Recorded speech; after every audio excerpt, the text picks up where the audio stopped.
Pigeons! There are pigeons outside the bed. Mike Pigeon watch. yelled pigeons. It's like full yelling.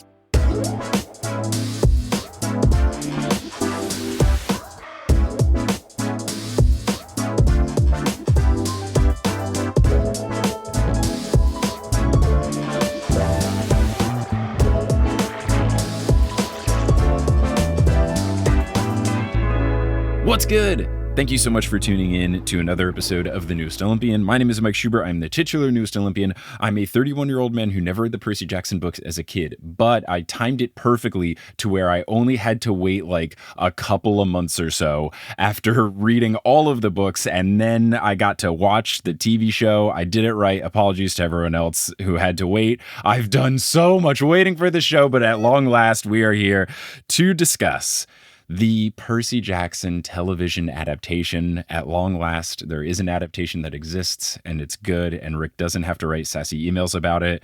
But I'm not on this journey alone. I'm never on this journey alone as I make my way through the Percy Jackson series to see if this is a series that has been slept on by society. Hopefully this TV show makes it not slept on by society. Our guest that we are here with today is someone who is a wonderful podcaster that you may have heard on this podcast and other podcasts. It is Sequoia Simone. Sequoia, how's it going? Hello. I'm so excited. It's going so well because we'll get into it, but so jazzed about this TV show. But also I was so jazzed when you reached out to me and you were like, will you do the first episode of the TV show? And I was like, I don't think I've ever been bestowed an honor higher than this honor. And so I'm stoked. I'm stoked to be here. I'm very excited to have you. I knew that we wanted to hit this episode of the podcast just really strong, hit the ground running, and it's always a delight to have you on the show. Your episode 100 performance is in the pantheon of episodes of the Newest Olympian. Listen, I feel like I've set myself up. I've set myself up for something here. I've set a bar for myself that is a little wild. Look, it's okay. The people love you, and for good reason. This is going to be a very fun time. We did just watch the episode, and yes.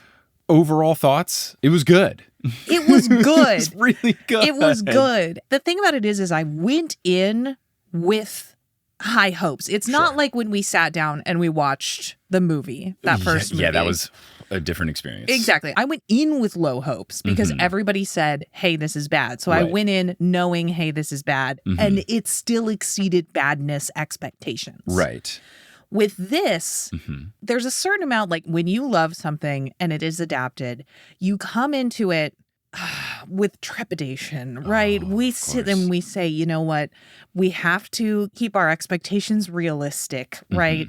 But I had just heard so many good things. The cast looks so great. And like you were talking about all the fun things that you'd learn, like being, doing press events. Of the press at Comic-Con.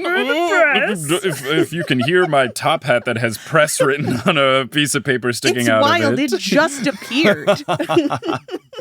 But yes, the anticipation. So, I let myself really believe in my heart and soul that this was going to be good. And it was good. It was really good. It was really, really good. I'm very excited for the rest of the show just based on this one episode. And I also had very high expectations as well, because as we just alluded to, I was very fortunate where I, big podcast boy, got to be a member of the press at New York Comic-Con, which is ridiculous. But incredible. Because of that, I was able to see clips of this episode earlier. So I got to see like the first 7 minutes of it and then some of the other clips from things in this episode and in future episodes. So I knew after that, like, this show's going to rip. Like, it's going to be really good. Yeah. And I had already high hopes before seeing it. Then you see it. And it was just like a relief when I saw those clips, like, oh, they didn't mess it up. Like, it's good. It is good. And then watching this episode, I already had my expectations exceeded. So like you were saying,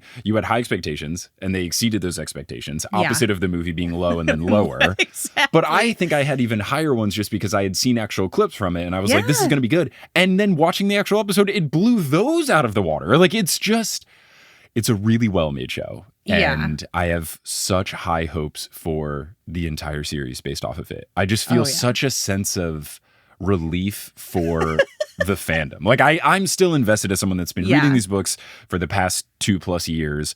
But I can only imagine for people who are way more invested in the success of this thing, I just feel happy for myself from an enjoyment perspective. But just knowing how many people are happy now, it's just really good. It has not even, this is a wild thing that I just remembered.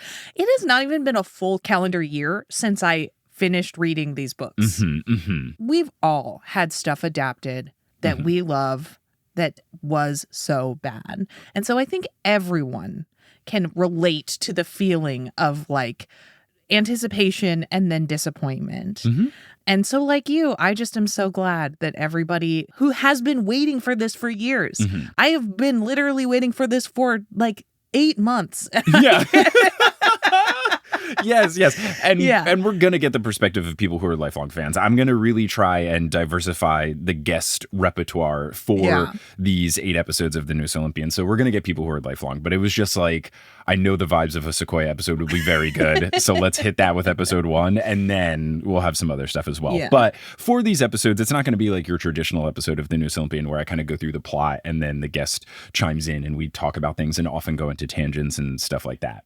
For this instead, because we've already discussed the Lightning Thief in plot format on the show, it would be weird to be like, so Percy goes to Yancey Academy. Like, we're operating under the world that if you're listening to this episode, you probably have seen the TV show, or you are okay with us completely spoiling the TV show. If you are out there and you don't want spoilers, pause this. The podcast isn't going anywhere.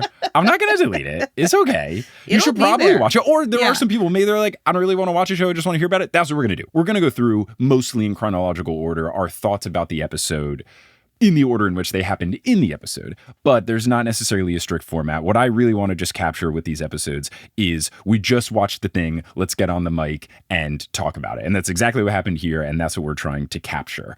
So I think we can just start at the beginning of the episode. Let's do it. And what you have in the introduction, where you have the cool little voiceover thing of like, oh, you know, we've got Walker in the rain as Percy, but then we get a little bit of a flashback. Is it technically in media res when we do that, where it's like partway through the episode is the first thing and then we go back a couple of steps? I don't know technically it's like if it is. Almost. Because it's not clear what the first thing we're seeing is, like where that footage would be in sort of the chronological order of events. But you just get the sense of like, they're not going to start with this, right? Yeah. And then they do go back and we get a little bit of narration, and not too much narration. And this is something that I had asked the showrunners about when I got to interview them as a member of the press. I got to ask them, the like, hat, it's back. It pops up every time. It's so wild.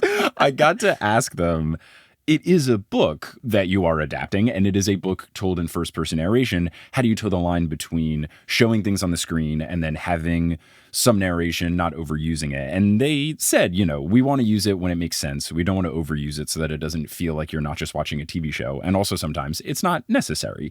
Yeah. I think their choice to use it in the way they did in this introduction is great, especially because the introduction to Percy Jackson and the Olympians, the Lightning Thief, is just so good. Like, page 1 is so fantastic. It's what got me super hooked into the series. Yeah. So for that element to find its way into the beginning of the episode, I think makes so much sense. And it didn't feel like they overdid it. It was like just the right amount of book narration-y stuff, but then let's naturally get into the point where it's no longer necessary to have Percy telling you what's going on.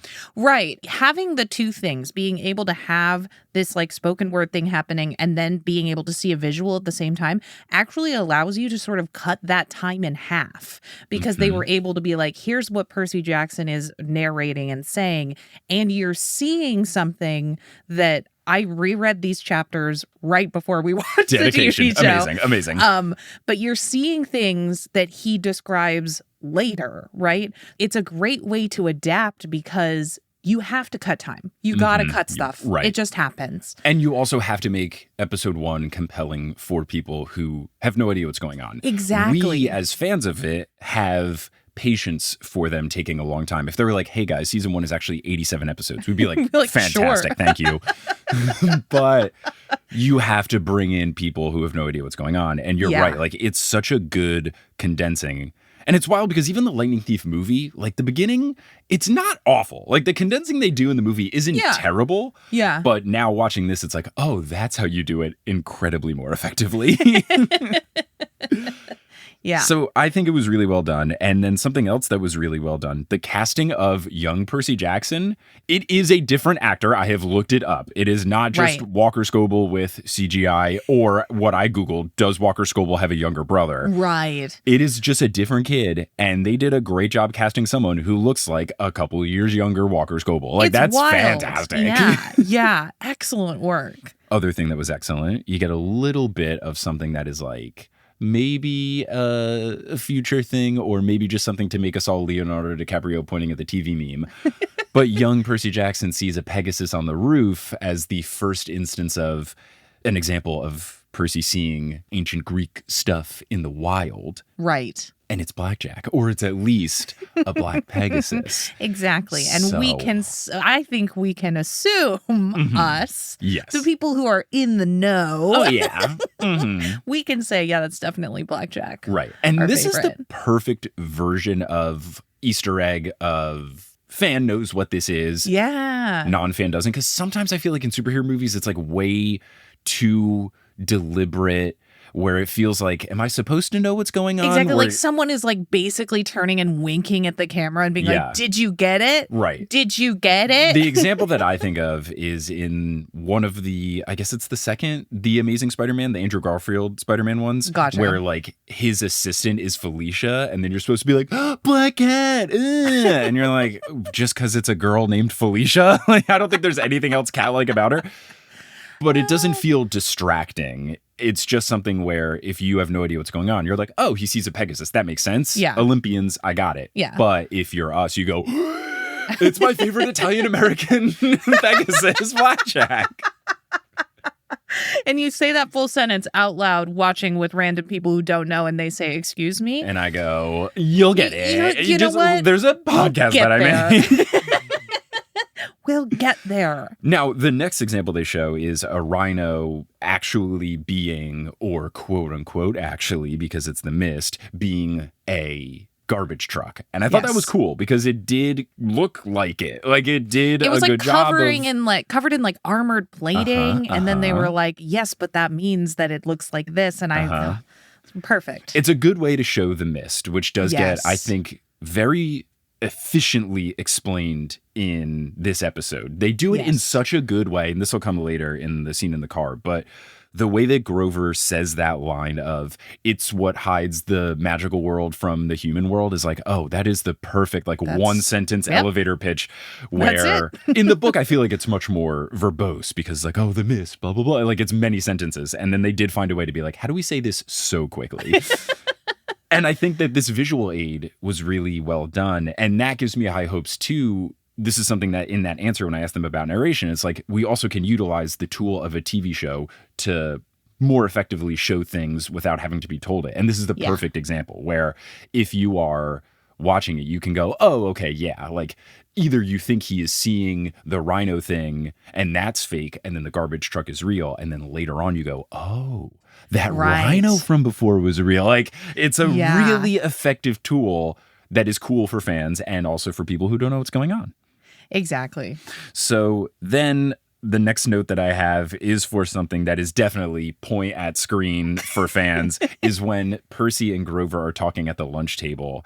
Right after Grover gets hit with a backpack, which like, this is something I talked about when it was in the teaser and I tweeted like, I feel bad being happy about the bullying being good. Like, it's such a weird thing to be like, yes, they got the bullying right. But like, I think it's important to the story. It does feel weird to be like, yes, 15/16-year-old Aryan playing the role of Grover got hit with a backpack. Yay. But it is believable bullying, because at least from my experience of someone who did get bullied in K through 8 and high school, like that's the kind of thing. You usually don't get like super like wedgies, swirlies, like all that stuff that actually finds its way into American media is like not actually, it's not actually what happens. Like that stuff happens. Like intentionally hit kid with backpack and then pretend you didn't do it. oops. Yeah, Right. exactly. So yeah. It has to be believable because you have to isolate these two with each other. Like, it's so important to the story for those two to be isolated together. Right. And they did it in, like, I don't know, 2 seconds. It's so effective to get across the vibe of how they fit into the school because you can totally understand it. So they nail that. But then as they're having this conversation, you see Grover hand Percy a Mytho-Magic card of the Minotaur and Tidy Whities, which is great, and it pairs up well with what they say in the narration by Percy. You know, he says something about, like, you know, things being strange, and then they show the Tidy Whities, which is like a weird pull always, but I love that it's still in the show. Like, it's great. It's so good. Yeah. And another thing that's just so nice about this scene, Grover's eyes are so kind. When he tells Percy, or he doesn't even say anything, he non-verbally tells Percy not to make a big deal out of Grover getting hit intentionally with the backpack. Yeah. Just the kindest eyes. This kid rules. Like, he's stealing the show. I know people are excited for Percy and Annabeth, but, like, Grover, so good. He's so good. He's so good. So good. Yeah, and I think that part also, like, they also have to get across the idea that, like, yeah, you're looking at a 12-year-old kid, you know? And I think that sometimes it's hard to marry that with the idea that Percy Jackson is just, like, ready to throw down. He's really like, ready to fight. He is already. Soon in the Met scene, he's like, what if we stuff Nancy in a dumpster? Exactly. So, you know, Grover being like, hey, chillax. It's going to be cool, bro. You know, like, is very perfect. It's good. And it does show their friendship because if you are close friends with someone, then you have those, like, nonverbal communications. Yeah, they get hit with a backpack and I'm ready to throw down. What's also great is I didn't even realize this until you just mentioned it or we're talking about it here. We never get anything where Percy says, like, you've been my friend for however many years, Grover. It just, like, they just perfectly gave us the vibe without saying anything that they're best friends. They did it so good. They did that so well. Wow. Something they didn't do well, though. I don't have many negative notes, and they are all the nitpickiest tiny little things. Disclaimer. Everything that I have is stupid and just jokes for my comedy podcast that you are listening to. But they go to the Met, which is in New York City. Yes. And I believe this exterior shot is actually the Met, or it's a very convincing CGI, the Met. Yeah. But here's something that is not convincing. There is a concession stand at the base of the stairs of the Met. Yes. And on the signage outside this concession stand, they are advertising $1 water. In what world is there $1 water at a concession stand at all in New York? At one of those, like, I don't know, whatever the moving carts are, like, where you can get either hot dog or shawarma or whatever. They're never going to sell you water for $1 in New York City. The one that is at the base of the stairs of the Met? No. $4 minimum. $4 minimum. Yeah. You can get $1 water in New York. You just have to go through Central Park when people are selling $1 waters out of, like, the little igloo coolers. Yes. Which are great. Thank you so much. Every time I forget to bring water to a softball game, I thank those people so much. They are essential workers. Life-saving. Yes. And sometimes they have Gatorade for $2, which is also fantastic when you're playing a softball game in the heat. $1 water at the base of the Met? No way. No. Absolutely not. Now, I also pointed this out because it did find its way either into the teaser or the trailer, and I did a big tweet thread with everything, and someone was like, oh, maybe they're, like, dating it, you know, the books came out in the mid-2000s, and that's, like, when the story takes place, so maybe it's $1 then. That could be the case, and I would give it to you, except when we meet Smelly Gabe later, he has a Zach Wilson Jets jersey framed in his apartment. Zach Wilson's only been on the team for 2 years or 3 years. I hate football, so I don't know exactly when, but it's only been in the past 2 years. So that current modern day setting. Yeah. So this $1 water makes no sense at all. I'm so glad that you know anything about sports. And I know very, very little about football. Now, we'll get into something later that is about my favorite sport. I just love the way they dribble up and down the court, but we'll get into that in a little bit. But yeah, the $1 water, ridiculous. Right. Absolutely ridiculous. Not going to happen. Come on, guys. And I will say all of my nitpicky things, at least in this episode, there are 2 of them, and they are both, that's not New York. So don't worry. Yeah. If that's those are literally the only 2 negative things I have to say. This is a perfect television program. So then, sorry, I have a third one that's not really New York. They go to the Met. Those aren't the statues that are actually in the Met. But they make more sense for the story to show the Medusa one. Sure. Yeah, it makes more sense. I will say it is a convincing. I know for a fact that they didn't actually film it inside the Met because that costs lots of money. They did it with the thing called the volume. Are you familiar with the volume? No. So I didn't know about the volume until I was at the press table and people were asking about the volume after they talked about the volume. It's basically a big screen that is used. It's like LucasArts / Disney like proprietary stuff. Right. And then they've used it in shows like The Mandalorian. And then I think now some movies are like licensing out that equipment. But they did a lot of stuff for Percy Jackson with it. And the VFX guys, who are super cool, talked about this on panels and in some of the interviews I did. But basically, it's a way where you can do like green screen, blue screen type stuff, but you don't have to do it on a blank blue screen. So that helps with a lot of different things. One, you can do the lighting because it's just a huge TV basically. So you can do some of the lighting stuff there.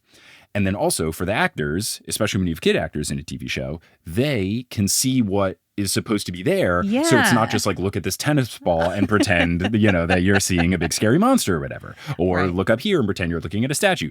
So they do those things and then they kind of like superimpose the CGI onto the established thing. They can move things around. They can do perspective. It's awesome. There's so many different things they can do with it. It also just lends the things to looking more realistic. Right. And it did convincingly look like what the Met looks like for the most part on the inside. Yeah. Movie magic, folks. It's wild out there. there. It's so cool. That's the fun thing about me being the president. Like, I don't know any of this stuff. And then I go into things and they're talking about it. I was like, I'm learning so much. So I will do my best to share things that I've learned across this process on the episodes. And then I'm also going to be posting like bonus episode-y things along the way in between, like all sorts of stuff, the interviews. Like I'm going to be posting lots of stuff to the feed. So check all around because I might just be like, hey, here's the thing. Blah, and it's going to be separate from the episode. So that's going to be the opening bit too, is you going, hey, here's the thing. Blah. And then there you go. Get ready for the new merch about that too. So here's something that's super minor that I thought was really cool. They show at one time Percy with a like worksheet on a clipboard, trying to take notes and stuff. He wrote his name Percy Jackson and it didn't fit in the name box. So I have so much sympathy for that. Oh, the number of times I messed up a sign where I started to write something. I'm like, I don't have enough letters, man. No, I don't have enough room. It's such a good minor, like, yes, this kid is in middle school detail. Exactly. Relatable content. So good. Then we have a flashback of sorts when Percy sees the Medusa statue. We get a flashback of Sally being at the Met with Percy years in the past. And then she's trying to talk to him about what it means to be a hero. He thinks that it's because heroes defeat monsters. And then she does a great, like a good version of the like, or she. When Percy goes, oh, he defeats monsters. You go, what makes you think she was a monster? Which, given the story of Medusa, yes, it does track. I don't actually think that this is a gross thing, but it was like, all right, I see you, Sally. I see you. She's like, don't make assumptions. However, on this particular occasion, you are right. He was still a hero, but it wasn't just because of vanquishing monsters. There's more to that, Perseus. But we get the flashback, and then we get another good bully moment where Percy, he breaks his pencil and then goes, Mom, and then Nancy makes fun of him, which, again, the bullying's really good. Nancy Boba is a really good bully in this. Oh, and yeah. And I forget it's right in her eyes. Yeah. You can see it in her eyes. I don't remember exactly what she said. She said something of like, Mommy's not here, Percy, which like... She was like, no, she was like, oh, I'm here. Oh, Mommy's here, Percy. You're which, like, that's great. Good bullying. Like, fabulous. It's very believable bullying. Exactly. So good. I liked that when his pencil broke and it brought him out of it, that placed it so that you knew that he was like actually thinking about that instead of like, oh, it's just a flashback and we're being given extra information. Right. They're doing a very good job in the show of making us still feel like we are in Percy's brain, which is such a fun part of the book. Narrator Percy is like my favorite character because it's just Percy with more sass. So getting those elements, making it feel like you're still in his head, even though it's not a book constantly narrated by him. Yeah. Fantastic. And then the other thing that's nice about the pencil breaking is that it gives us a natural lean in for Chiron giving Percy the pen. The pen. It's so well put together. And you've got the flashback gives the person who may not have read the books more reasons to love. You have to love mom. And you have to love mom by the end of the episode or it's not going to hit. So, I mean, I loved Sally after like 2 pages. Like on the podcast, I said something like, I've known her for 4 paragraphs and I would die for Sally Jackson. And then she died, quote unquote. And I was like, ah! Yeah. So it is very effective. Rick is, as an author, very effective at making you either love a character instantly or hate a character instantly. And the TV show does a good job. Like there is a lot of, it's not propaganda, but like there's a lot of like, you gotta love Sally, guys. She's so good. Guys, are you paying attention? Sally rules. Great mom. Sad though. Yeah. But they do a good job because the thing in the book that makes you love her is Percy, as the narrator, explains like, oh, my mom steals me candy from her job and she does blue food because Smelly Gabe said that blue food doesn't exist. And there's all these cute things, but you can't have dialogue where Percy goes, oh, well, she gives him the candy. He can't be like, oh, the blue food you steal from your job, that is an inside joke with us. Like, so they have to do other things to make you love Sally, but it's still incredibly effective. Yeah. It's really, really good. So we have the pen being given, and it is a canonically dinky little pen, which that's my favorite thing about Riptide is that it's a silly pen. Yes. It's just a pen. It's Percy Jackson brought to you by Bic. Yeah, thank God they're so far. I didn't notice any SpawnCon in the episode so far, which is like, you're Disney. You don't have to do it. So I'm glad there hasn't been anything yet. And yeah, there wasn't like a shiny Bic like logo. But I love that it's just a dinky little pen. It makes it believable. It makes Percy not think it's strange. Like it's not this fancy bronze pen like it was in the Lightning Thief movie. It's not a clicky pen, which never made any sense for something that turns into a sword. So I think that's really good. I like that it's just a silly little pen. Innocuous. Yes, exactly. Now, here's something that I also think is great. When we cut to Percy and Grover eating lunch outside the Met, they open up their sandwiches and trade meat for cheese. And it's just that's the cutest thing ever. That's the friendship stuff that is just so good and so smart. Because like I had friends in middle school that I used to do that with. It was like my mom would never get me fruit roll-ups and stuff because those were deemed too unhealthy. Yet she would give me Butterscotch Krimpets, which is just like cake. But that was deemed okay because it wasn't gummy sugar leather. And then I would trade my Krimpets for someone who had fruit roll-ups or Gushers or one of those. And we do that every day. Like, yeah. So to have those things where they don't talk about it at all, they just sit down. They just do it out of habit. It's so good. It's so cute. And I don't know if it was intentional, but is it a thing where like Grover is trying to be vegetarian because he's a goat and he's trading away his meat and getting cheese in return? Like, was that an intentional pull? Because it looked like I could zoom in on the tapes, but it felt like roll it back. It felt like back the tape. It felt like Percy gave him cheese and Grover gave him some sort of meat. Oh my gosh. So considerate. It's just that is like those little things just show that they're perfect friends. And I just love whoever made that decision. It's so great. It's so great. I also love that Yancey Academy canonically has a counselor because when Percy talks about the bullying, Grover's like, oh, you could talk to Miss So-and-so. It's like, good. Glad the school has someone. Good update. Really nice. And then you do get a really funny line from Grover when they're talking about bullies. Percy mentions he wants to chuck Nancy into a dumpster. And Grover says, if there's one thing I know about bullies, never stand up to them. Right.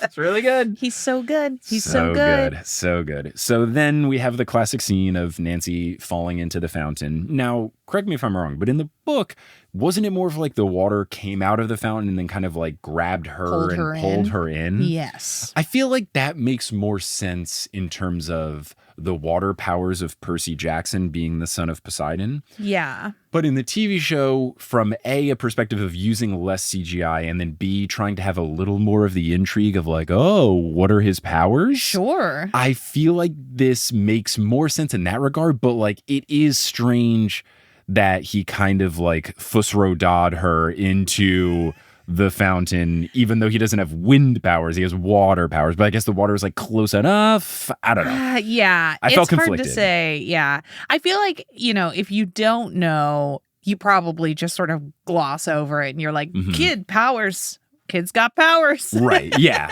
And I think that's good for someone who doesn't know, because when I was reading the book, I didn't know. I gathered what I thought it was just because I knew trident iconography was part of the thing.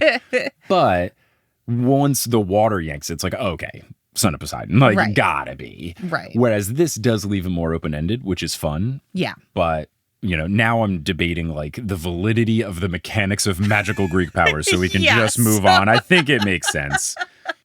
Like we said, very nitpicky. Mhm. Yeah, it's so good. What also is so good? The fight with Dodds was just incredible. It just like she looked perfect. She looked perfect. Before she was, which one is she? Electo, right? Oh, I think she's Electo. I don't she's remember. Electo. She's one of the Furies. Okay. Pretty sure she's Electo. Don't email me if I'm wrong. I'm almost, she's Electo. I feel confident. Final answer, Regis Philbin. But when she's just teacher, she did look great as like teacher you would hate. The hair, the pantsuit, whatever situation, great. yeah. But then the transformation is good. And a little detail I love is that she is talking to Percy non-verbally, which is so scary. Like, It just in is. the head. It's good for Percy being scared. It's good for kids not knowing because no one sees what's happening. She kind of like moves her jacket and you can kind of see a little bit of Batwing at one frame of it before she becomes full fury mode. Yeah. And it was great. It was so great. good. And It's terrifying. Oh yeah. But Yeah. like the right amount where like you see it scary, but it's not like actively scary for like a child watching this TV Right. show. They don't make you believe anything bad is about to happen Right. to Percy. Mhm. But it is cool that instead of like shuffling this scene off into a corner and being like, they're doing this and nobody else sees this happen, Yeah. having it happen like fully out in the open, Mhm. it's intriguing. It brings up so many more questions. Right. And it lets you like bring that to the forefront of like what is shielding these people from knowing what is happening right in front of them. Right. And I think the answer, and I think this is such a smart choice for the TV show, is they've just taken the missed effectiveness dial and just ramped it up. Oh, yeah. Which is just smart. And it lets you do a lot of good things in many different ways. Grover doesn't have to do the fake feet crutches thing, which is good. Which is great. That's really nice. They're just like, oh yeah, the mist. People can't see my legs. And he's like wearing shorts. So it's just like, the mist is good. Same thing with this. We can just say the mist is good. Because in the books, they like go down a hallway in the Met and like, how did those people not see it? And I remember that scene being so much longer in the books. The whole Dodds fight with the pen and the Brunner pen thing. Like there's so much more going on there. I think that this was very effective for the TV show to make it quick and confusing. And you don't even really know what happens unless you like have read the books. But I feel like it was very effective with just like how quick it was. He defeats her almost by accident, which makes sense for someone who would have no idea what's going on. Yeah. So I think it was really effectively done. And my only regret is that we don't get as much Megan Mullally. Exactly. It's like She's the gone so only... fast. And I'm like, oh no, Megan. Yeah. But she'll come back. She Yeah. will come back because I'm pretty sure Electo comes into play Yeah. when they're down in the underworld, and then she comes back in later books. So I think she will be She'll back, be back. which is good. But yeah, I think that's the only downside is like, no, I want more Megan Mullally. Yeah. You don't get her if she's not coming back. Yeah, right. Yeah. So I think that was very, very good. What's also really nice, right after the scene, you do get to see pigeons. There are pigeons outside the Met. Mike Pigeon watch. yelled pigeons. It's like full yelling I was pigeons. so happy. I am so happy because those were pigeons. Those were pigeons. Those were not Those CGI were real pigeons. pigeons. I love that there were pigeons there. Pigeon handler, come on the Come on the pod. pod. I mean, yeah. Now, at that moment, though, you have Grover and Mr. Brunner and Percy talking about what happened, and they just have to lie to his face. And I like that Grover looks sad about it, and Chiron looks completely unfazed. It's so on track for Very their two in character. characters. It's really, really good. And I think that this is something that I understand why it can't be in the show, but it's something I loved in the books is like the slower burn of the Mr. Brunner relationship, how Grover and Chiron fit together, how they reveal to Percy that they know some more things. Percy in the books overhears them having a conversation that clues him in a little bit.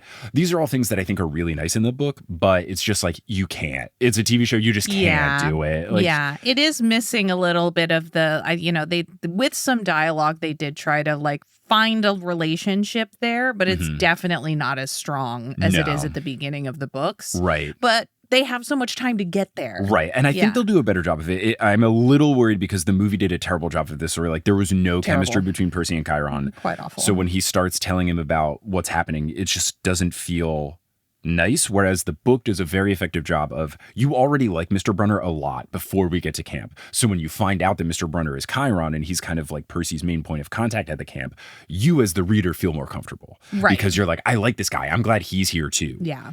So hopefully they establish that. I think they will, especially because the end of the episode is Chiron as horse Chiron saying like, we've been expecting you. I think they'll do a better job of it. And I hope that just like the beginning of episode 2 is like, Percy, I'm really sorry. We had to lie to you.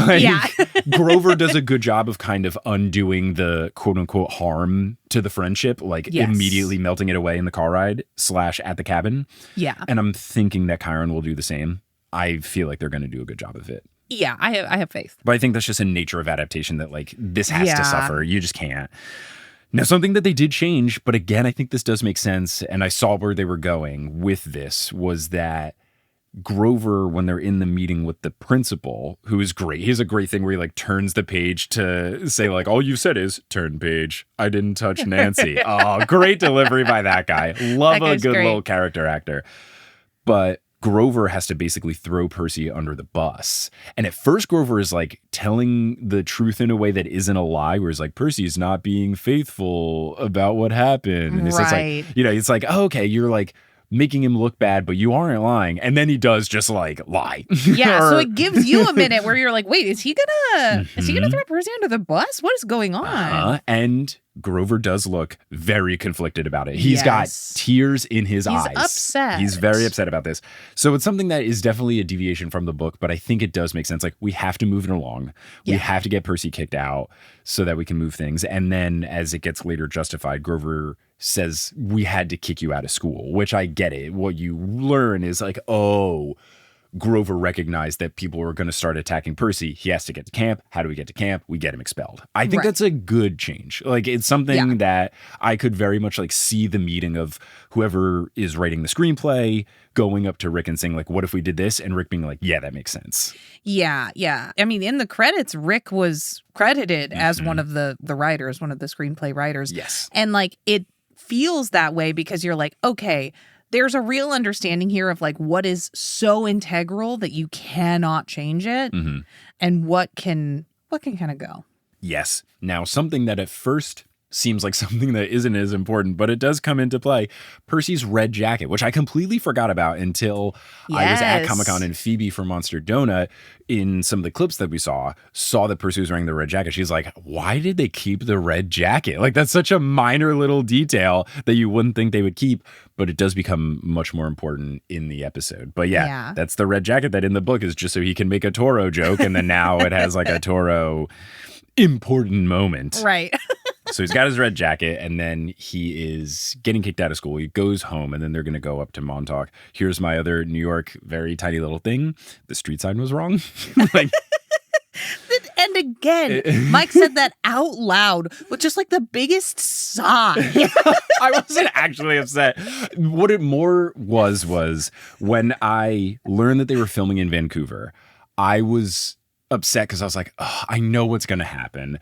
Yeah. Every time they do New York, my brain is just going to be like, that's not correct. And I like won't be able to get my brain to stop. And it was just...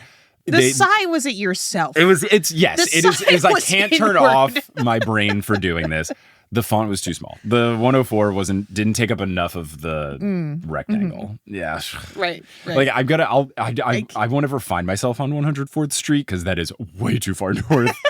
If I'm going that north, I might as well just be going to a Yankee game. But if I ever find myself on East 104th, I will take a picture of it, and then I'll get a screenshot of the TV show, and I'll put them side by side, and I'll be like, see? As a professional podcaster, I've been well actually for 7 years of my life. Let me have it. So they go to the building. Ed the Super, love Ed the Super being there. He comes out, he's good. I like, this also just fits with my personal history. I know everybody has different histories in New York with the super relationship, the landlord relationship, how the dynamic works. It depends on the building and everything. But where I lived when I was in Midtown, I had bad landlord because it was like a business conglomerate, Yeah. like so hard to get a hold of them. They had emails they never replied to, phone numbers where they wouldn't pick up the call, like awful. But our super was super chill. Didn't even mean to do what is super chill? So I like that Eddie is that kind of super where he comes out and then Percy says, hey, and then he's about to go in and then he says something like, oh, I'm going out and you're going in. I should say sorry to you. It's just, I like Percy and Ed being friends. Yeah. And we don't have to live in the world. We'll have to see if it comes up later, but I doubt it. We don't have to live in the world where Ed is one of Gabe's poker friends. Which I think we've gotten rid of that world because he apparently plays online poker now. Yes, and that's great. It's good. It's a good, it's a good change. Update. It is a good update. It's a good change. And then, yeah, that was the thing. It's like Ed is nice, but then he is still one of the poker guys. So I felt conflicted about Ed, but now we can just like Ed the super. And I like it. I really like it. So then they go into the apartment. And this is where I saw the Zach Wilson jersey. So now we know that this is taking place in at least it's at least like the past 2 years. So then the whole, and I like, this is true to form at New York Comic Con. A lot of the people on the production team talked about the things they were looking forward to the most, and multiple people were like, the guy who plays Smelly Gabe is so funny. He's so funny. He was so and you know what? Good. He really was. Oh my God.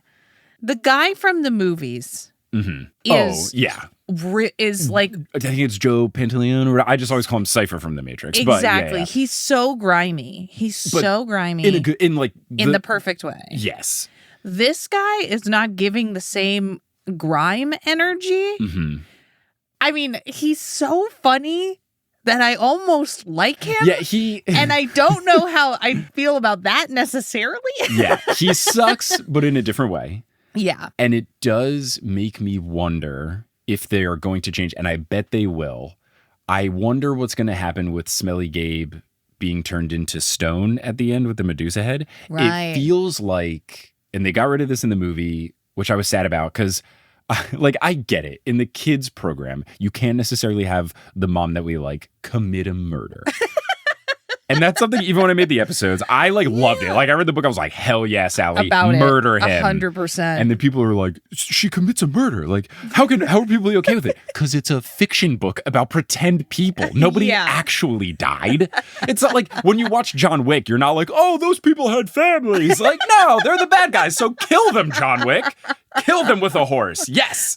Like when I read the book, I was like, yeah, he sucked. Yeah. I'm glad he's dead. But I understand why they can't necessarily do it. Because he sucks in this different way, I feel like Sally's not going to murder him. And we get the vibe that he stinks. Smelly, God, I'm just, my brain just firing him. All cylinders. Yeah, I mean, we get the vibe that he stinks, but he doesn't stink in the same gross, like, kind of abusive way that we see in the book and in the first movie adaptation. Yeah, and it's because Percy is really giving us the vibes.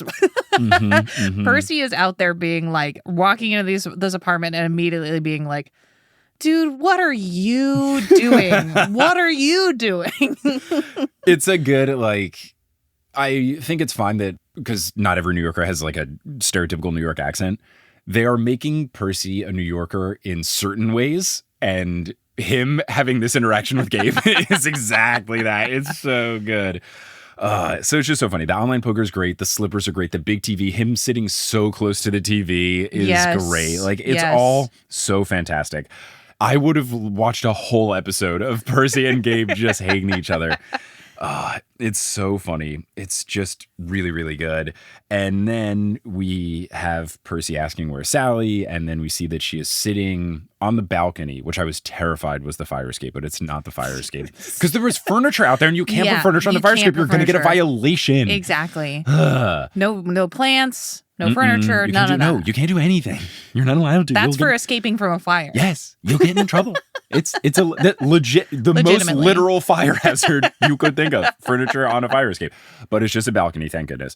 But Sally is just sitting in the rain, I guess because she likes Poseidon. Like, is that... Yeah. She's a little... sadly getting drenched with rain. Yeah. It was... vaguely uncomfortable. Right. I will say, of all of the stuff, if like all of the other gripes, I'm like, whatever. This is the one thing in the episode where I was like, that was kind of weird.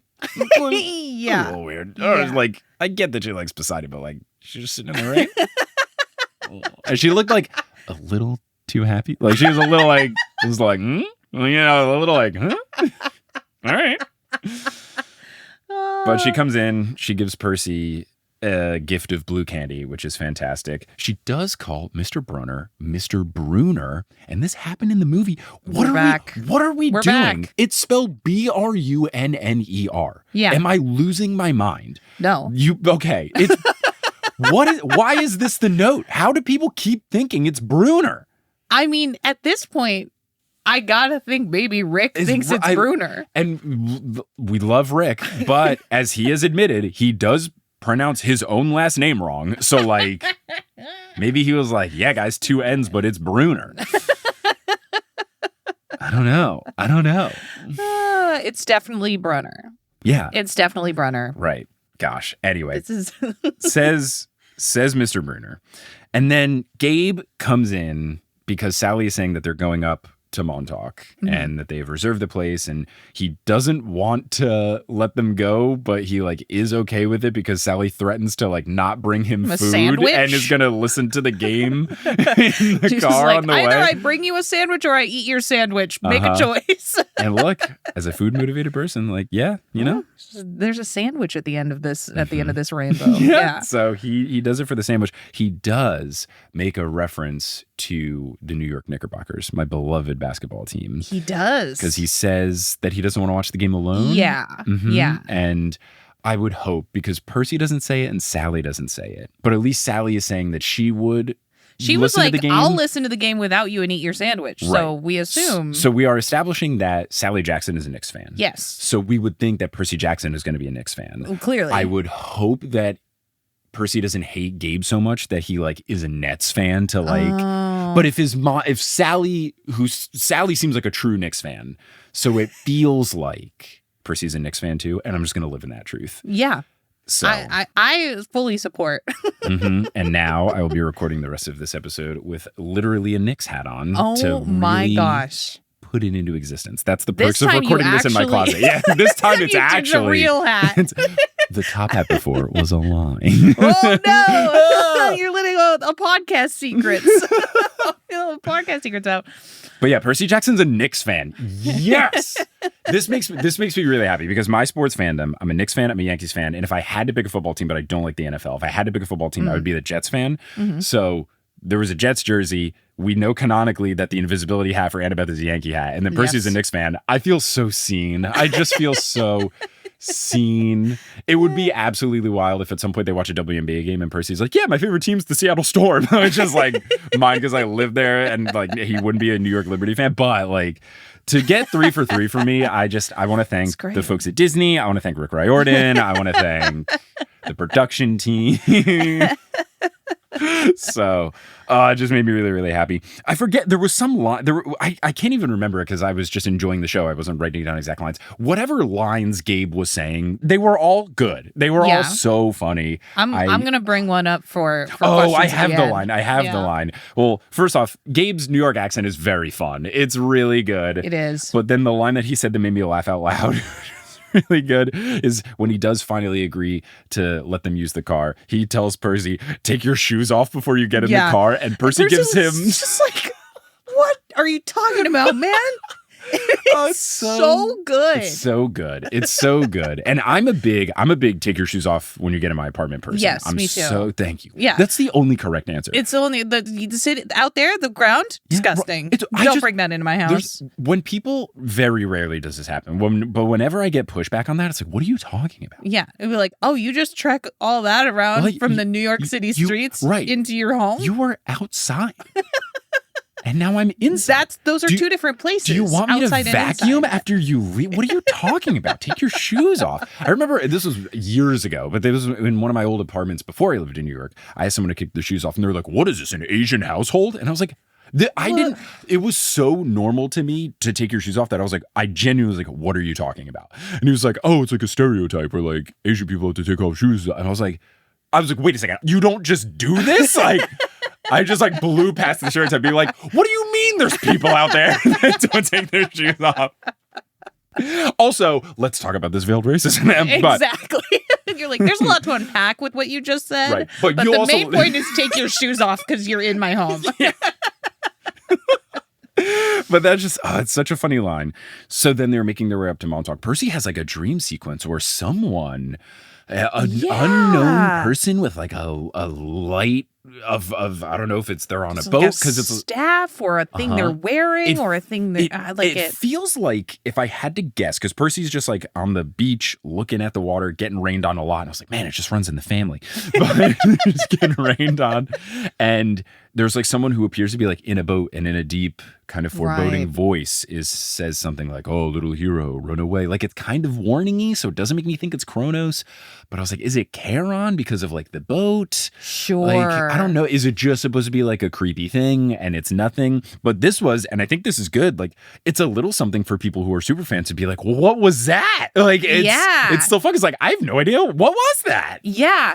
You have to, in a series like this, I think, give a little bit of the main villain, maybe, or like what you're going to encounter later as the main antagonist to this person that you're becoming attached to in the first episode, especially if you're trying to hook people who've never read the books. So do you think it's Kronos? I think it's Kronos. Ooh, yeah. But he warns him. But I guess it does like, feel like a foreboding. Run away, little boy. Yeah, that's true. That's true. Yeah, that could be it. That's interesting. Yeah. I didn't watch this with subtitles, but I might have to go back and see if they do a thing where it's like, my guess is it would just say like voice in bracket. It wouldn't be like Kronos. The villain. That's like full character description. Kronos, you'll meet him later. But I think that does make sense. At the very least, it establishes something that will become a motif later, which is Percy learns things through dreams. Exactly. People talk to Percy through dreams. So at the very least, it lays the groundwork for that, which I think is very effective. But he wakes up from this dream and he's in the car and they are on their way to Montauk with Sally, and they get to the cabin and it's very cute. And the cute thing that they do, Percy does a thing that I have been doing ever since I was about 5 years old, the tap someone on the shoulder that is farther away from you thing to make them turn their head the wrong direction. My dad used to do this to me a bunch, and then I would do it to him and fail all the time. Like my success rate on tricking him has got to be like 0.01%. But like the one time it hits, I feel so good. I love this. I do it to Kelly a bunch. So Percy doing this with Sally, it just establishes like, yeah, they're friends. Yeah. They like each other. And it's an important dynamic. What you have to realize is like Sally is young. Like she wasn't she like only in her 20s or 20? She was very young when she had Percy, because I think she gets established. I haven't read Heroes of Olympus yet, but I think she gets established as like being 40 in one of those books. So she would have been like 20 or early 20s when she had Percy. So she's like mid 30s, early 30s now. So like they're close enough in age, as Kelly said when we were watching this. It is the Lorelai Gilmore effect, where Lorelai and Rory are very close in age. So they're more like friends. You know, I have some friends who are only like 20 years older than me. So like I get it. So I like them just kind of being chums. It's fun. Yeah. So now at the cabin, they start talking, and Percy's saying how he's different and he's scared. And because he starts to broach this subject, Sally just kind of rips the Band-Aid off and was like, hey, I've been telling you all those stories, which is a fun change. Like, that's a change. Oh, this is a pretty substantial change. Right. Because it's never been a thing where it's like, oh, I told you stories. But I think it's a change that I like. This is one of those changes where I wonder if Rick was like, if I could do it over again, I would do this. Because what you have in the book is Percy doesn't know a lot of Greek stuff from his mother or his childhood or whatever, but then he's just like really good at remembering things sometimes because he liked Mr. Brunner as a teacher, I guess, ?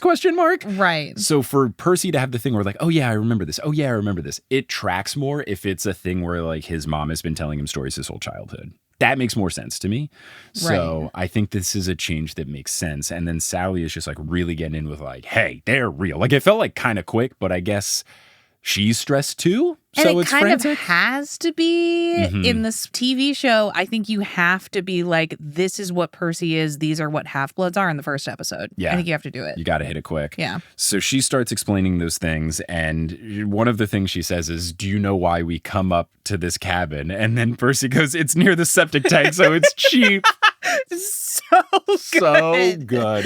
So funny. The line delivery. Cut the tension. His line delivery is so great. Because like Percy in this episode is being funny. He isn't telling any jokes yet. So I think we will get like cracking jokes Percy at some point. Yeah. But Walker Scoble, he does have great comedic chops. Like he just knows the way to deliver a line. Like Percy's being funny, but like not him, the character, being funny. It's like he's being funny in the TV show. He isn't like making a fun joke, but I think it's going to be really good. And like he's really got a good way to deliver these lines. But I'm glad that was mentioned, because when they were in the cabin, I was like, this cabin's a little too nice. Like that fire pit thing, I was like, this is nice. And it's like pretty big. Yeah, exactly. So then to lay the groundwork of like, it smells bad, I was like, all right, cool. Because this is like kind of a nice cabin. She's starting to explain like, this is where I met your father. And your father, I like that she didn't describe it well. Like, I think it was believable that she had a hard time and she was like kind of repeating herself and was like stumbling over her words. It felt very believable. But she basically gets out like, your father, he wasn't a man. And then I said, he was a rock lobster. Which I guess if I'm sticking with my real joke that I was doing in the podcast, I should have said he was a man lobster, because it wasn't a rock. He wasn't a man. He was a man lobster. I'll have to get Fred Schneider on the pod at one point. But she says this. She says it wasn't a man, he was a god. And then Percy goes, a god? Like Jesus? Really so good. So good. Top tier. Really hope nobody gets mad. Like, I would just pray that no one's like, oh, is Percy Jackson canonically Christian? Like, stop. It's a TV show. I hope that doesn't become a thing. It's just a funny joke. But the whole stories thing is a cool change. And something that I think is interesting, I guess it will get brought up later, but Percy keeps talking about being different and, you know, he doesn't want to believe these things. He never in this episode explicitly says that he's ADHD or dyslexia. No. And we don't see, like, we see when he looks at the paper that it like kind of looks fuzzy. Yeah. But we don't get like something that's like painfully obvious, like the letters moving around and stuff. And he is talking about like having like focus issues and things like that. Mm-hmm. Maybe it'll come once he gets to Camp Half-Blood and they're like really breaking it down for him. Maybe it'll come from either one of his other campers, like maybe Annabeth will tell him or something like that. And I hope for the purposes of representation, just because by doing this podcast and talking with a lot of people who have read these books, there's so many people who love that the books explicitly say that he has ADHD and dyslexia. There's so many people that are like, I love that they were super clear about it. And I hope that when they get to camp, it's not just vague sort of like, you know how you have a hard time focusing, Percy, or like, you know how sometimes it's hard to read things. Like, I hope that they just straight up say ADHD, dyslexia, because I just from I'm not affected by those, but so many listeners tell me like, I love that this was an explicit thing, so I hope that they don't shy away from that. And I feel like Rick, it's such an important thing to Rick that I don't think he would let them not do it. I feel the same. He was so intentional about it with the books that it feels like it has to be intentional with the TV show as well, and they've already set it up. Right. So it feels like we'll get there. I think they will. I have hope that they will. If they are just vague about it, though, I will be a little disappointed. So I don't know. So then Grover shows up and he continues to be so fantastic because he says, this is a little time sensitive. Could you maybe open the door? He's so good. He's so good. He absolutely, like, we were having this like kind of heart-wrenching scene where Mom was like pouring out all of these things to Percy and Percy's all confused, and Grover showed up and just stole the entire scene. I was like, what even was happening before? I don't know. This guy's great. And it's just the perfect thing, because this is what happens in the books. Like, in the books, you have like serious, something funny has broken the tension. And they've got that in this episode as well. It's so funny. And having watched the movie where the vibe of Grover was just so off and so wrong and like still fine, like as a comedic relief character, like sure, but it's just sad because it's just, I know what Grover should be, and this is just not Grover. This is just someone else. To have a Grover that's actually Grover just makes this feel so much more like, I just feel like I'm being hugged. Like, he's just so wonderful. He's so good, so pleasant. So the whole scene is fantastic.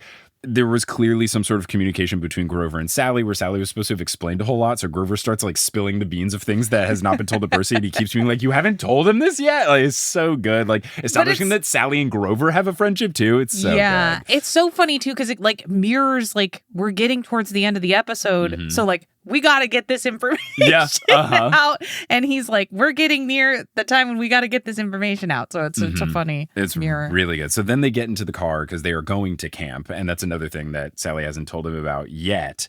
And here's something that I did see. This was, of all the clips that I did get to see at New York Comic Con, the thing that made me the most happy was we did get to see the thing where the Minotaur, the beginning of the fight scene, and it starts with them being in the car. And Grover is in the back left seat of the car, not the back middle seat, which is the thing that bugs me about movies and TV shows so much. When there's three people in a car and someone sits in the back middle seat, just because then for framing purposes, with the camera being right in the middle of the dashboard, you can see all three faces. No one does that. Nobody does that. If someone did that to me, like if I was driving and the front seat was taken and then one of my friends sat in the middle seat, I'd be like, get out of the car. Like there's no way. That is psychopath. Serial killer behavior. Yes. That is. Oh my God. Just deranged choice. So him sitting in the back left seat is correct.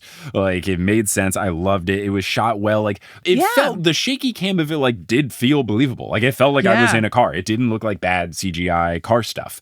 Yeah. It did seem like a lot of rain. So shout out to Sally. It was a lot of rain. Yeah. But I love that was there. Then we get the explanation where Grover says, I had to get you kicked out. I think that's a good change for a lot of different reasons. This is at the point where I realized, oh, right, Grover doesn't have the crutches. This is nice. Like there was a lot of good things happening in my realization brain at this point. Right. And then you do have Sally doing a cool thing where the Minotaur shows up like right next to him and she just kind of very Fast and Furious. I've been watching all the Fast and Furious movies for the first time for a podcast project I'm working on. And it zoomed in on her like doing the clutch. Yeah. And I was like, yeah.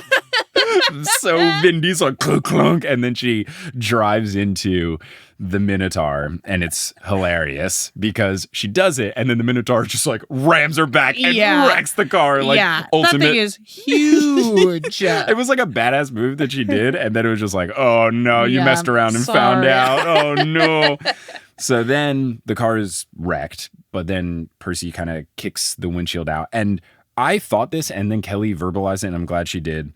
It was a bit confusing to understand the layout of the wreckage because it did look like Percy was in a spaceship. Yeah, what Kelly said specifically was, I'm trying to figure out what the anatomy of a car is. Yep, because she said it looked like Luke in whatever Star Wars movie where he crashes on whatever planet. I haven't seen it. It's okay, Mike. I'll watch them at some point. I'm not going to make a podcast about it because I do not need to deal with all of that. But no. I felt similarly where I was like, huh? Because it was like I don't know if was it the back windshield because there were the red lights. Yes. So it was the back windshield. It's an older car, so they're kind of like funkily shaped with the windows and all. But there was a little bit where I was like, what's going on with this? This is, I know this is the car, but it looks strange. Weird, yeah.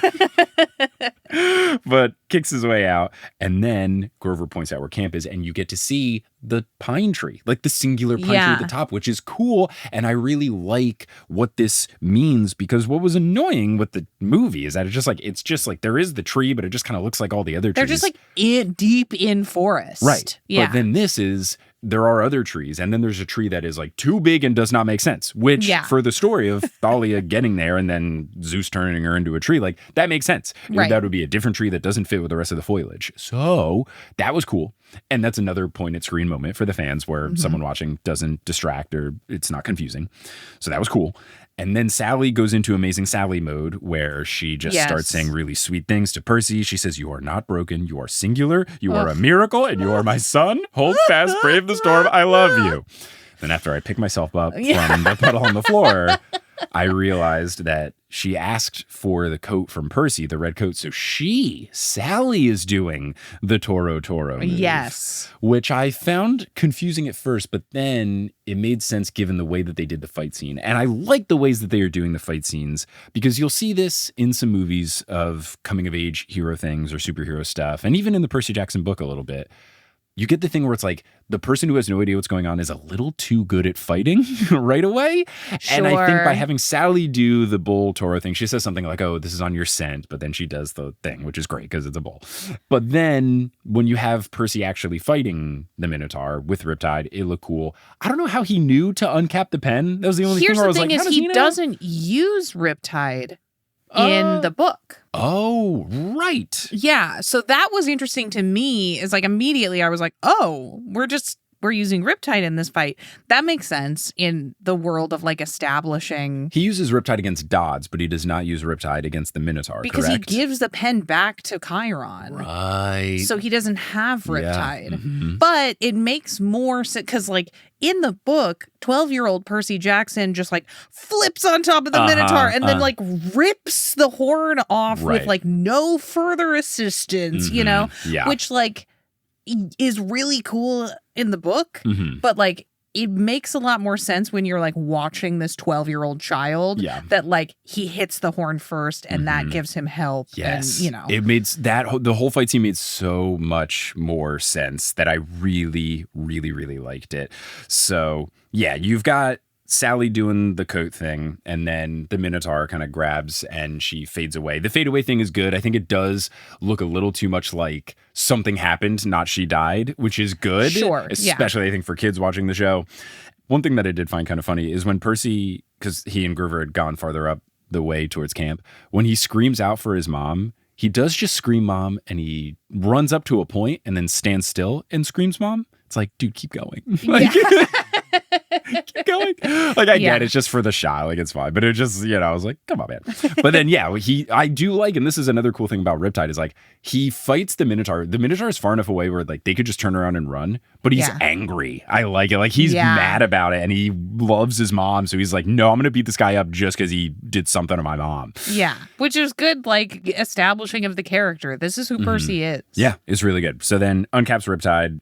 I guess he just like figured that's what happened with Dodds, because it wasn't like explained to him like this pen is a sword, like you can, you know. So but whatever, he figured it out. And when he hit the horn, at first I was like, oh, is that how he's going to take the horn off? But then the horn didn't break off, and I was like, oh. Then he climbs on the back, and then when he rips the horn, I was like, oh, like it makes way more sense. And it's like really quick, and then he just kind of really climbs up, rips the horn, stabs it right into his head, and then goes away. It made so much sense. It was really good. Yeah. It just gives me that kind of thing is what's giving me a lot of hope for the TV show, where it's like, yes, it's different than the book, but there's a reason why we did it, and it makes sense both in terms of like the episode has to be a certain length, and then also maybe Rick was like, if I could do it again, you know, blah, blah, blah. So it's perfect. Absolutely perfect.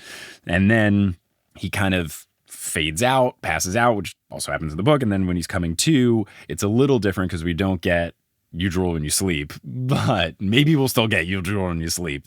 Right. But we get Percy kind of coming to. Annabeth. I do like that Annabeth is still the first person to speak. So that is staying there because she says like he's waking up or something. That is the first thing she says when he kind of is awake the first time is she's like, he's the one. And Chiron is like, don't say that. I think it's Chiron or Grover. I can't remember. But somebody is like, hey, he's like a little bit awake. So maybe don't say things that are ominous like that. But that's perfect for end of an episode of a TV show. Exactly. So kept that in. Really good stuff. And then you have Chiron in horse form, but silhouette. So you're still kind of confused as the viewer saying, welcome to Camp Percy Jackson. We've been expecting you. Oh, so chills.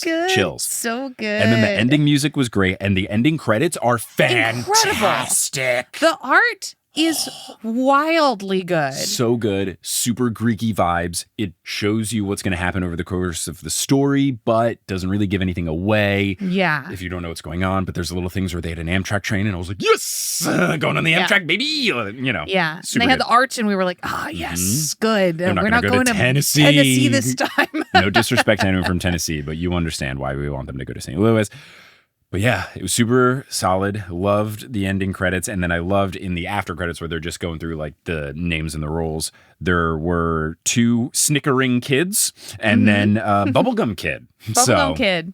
Like that casting. Great credit. Really good stuff. And that was the first episode, and it's really good. Oh, so good. It's really good. I'm really excited. I'm very excited for this television program. Yeah. It's going to be solid. It's going to be great. Any other final thoughts before we go on to the Patreon exclusive thoughts? Or if you go to thenewestolympian.com/Patreon, you can hear us talk about more things, such as our various favorite things, like favorite scene, favorite line, favorite performance, favorite deviation, and most surprising moment. But aside from those things, which we'll talk about right after, any other parting thoughts as we finish this first TV show episode of The Newest Olympian? Yeah, I mean, I think that this is off to the races. Just like immediately they hit the ground running. The adaptation is great. And I'm just very excited to meet Annabeth. Yeah, it's going to be really fun. I'm very excited. I'm also just very excited from a podcast perspective to do this. This is the first time in my podcasting career where I am making episodes about something coming out in real time. I've never done that before. Like with the Harry Potter stuff, I never did that for Potterless because by the time I caught up to stuff, J.K. Rowling was like, what if I was publicly transphobic? So then I stopped doing the official stuff. Right. But now I get to actually do things in real time. It is bizarre. It is such a weird place for me to be in my career. It's so strange. I'm in truly uncharted waters. I've never been in this situation before. It's cool. It's cool. Yeah. And you get to put on your cool little press hat and go do press things. It's back. But yes, I'm very excited, and I'm very excited for what lies ahead in the podcast, and I'm just super stoked about all things. Sequoia, thank you so much for joining. If people want to find you doing stuff, where can they find you doing stuff? Yeah, you can find me doing my podcasts. One is called Fanatical Fiction, Where to Find Them. It's a Harry Potter fan fiction podcast where we're reading some wild fan fiction.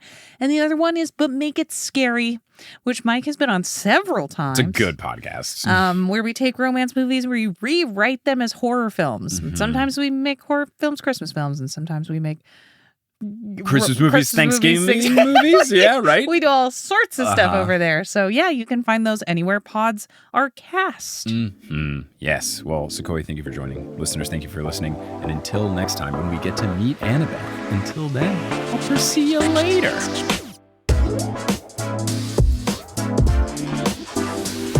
Hey there! Thank you so much for listening to this episode of The Newest Olympian. This podcast is created, hosted, and produced by me, Mike Schubert. I also run the social media and the website. Our editor is Sherry Guo. The music is by Bettina Campamanes and Brandon Grugel, and the art is by Jessica E. Boyd. If you want to be a part of the show's community, you can find us on social media. We're at Newest Olympian on Twitter, Instagram, and Facebook. There's also a subreddit, reddit.com/r/The Newest Olympian. And then there's also the Discord that you get access to by joining any tier of the Patreon over at thenewestolympian.com/Patreon. If you want to get some TNO merch, you can go to thenewestolympian.com/merch. And if you want to support the show, and as a thank you, get access to a whole bunch of bonus content, you can do that at thenewestolympian.com/Patreon. Speaking of that Patreon, let's give a shout out to our producer level patrons: Kelsey Gillespie, The Damn Steam Nuggets, Vicky Garcia, Ellie Hoskov-Chova, Veronica Bartova, Haley Hastings, Robin Garcia, Frida Vikstrom, Megan Moon, Craig McRoberts, Taylor Payne, Giselle Salvador, Peter Johnson the Twin, Sabrina Balsiger, Boney Pony, Casey Williams, Polly Burge, Nikki Harris, Tatiana Schmidt, Sandra Rose, Josh Sayre, Josh Wilkie, Abby Ryan, Wise Girl, Ashton Gabrielson, Marco Redhouse, Caden Max, Samson Reeby, Riley Kiddes, Mary Kelly, Audra, Mrs. O'Leary, Rodith Kalna, Milo Kim, Harlan Christ, CC Reeds 23, Sandkoff, Julia Kendall, Emil Oskar Thomason, Liz Cardigan, Sarah Neal, Ricky, John Drielsma, Rayla Matthews, Riley Draken, Luna Kadoon, Sky Mallory, Elizabeth Obermiller, Aiden Parziani, Biggest Tyson Fan, Hunter Landstrom, Captain Jack Rackham, Sky Captain and the Princess, King Bastion, One Damn Distraction Coming Up, Ethan Robinson, Ginger Spursboy, Joshua Aid, A Cup of Solace, Meg Roy, Lux, Neil, Will Buchanan, Olivia Krenicki, Mrs. O'Leary Best Doggo, and Bradimus Prime. If you want to support the show in a non-monetary way, simply talking about the show is so helpful. Word of mouth is huge.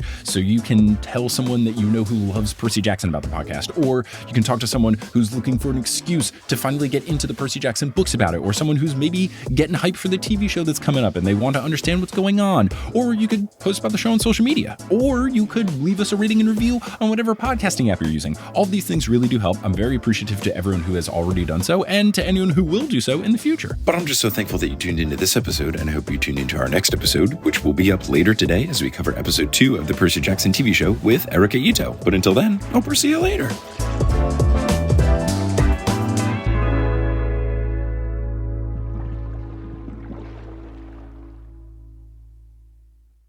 Hey everyone, how's it going? It's me, ASMR Mike. So I am recording this one late at night, trying to get the episode up now that the premiere is complete and the TV show is up. But here I am in my sister's bedroom closet, and there is a set of Mardi Gras beads on the door. So I'm just gonna jingle and jingle those around for this episode's ASMR Mike segment.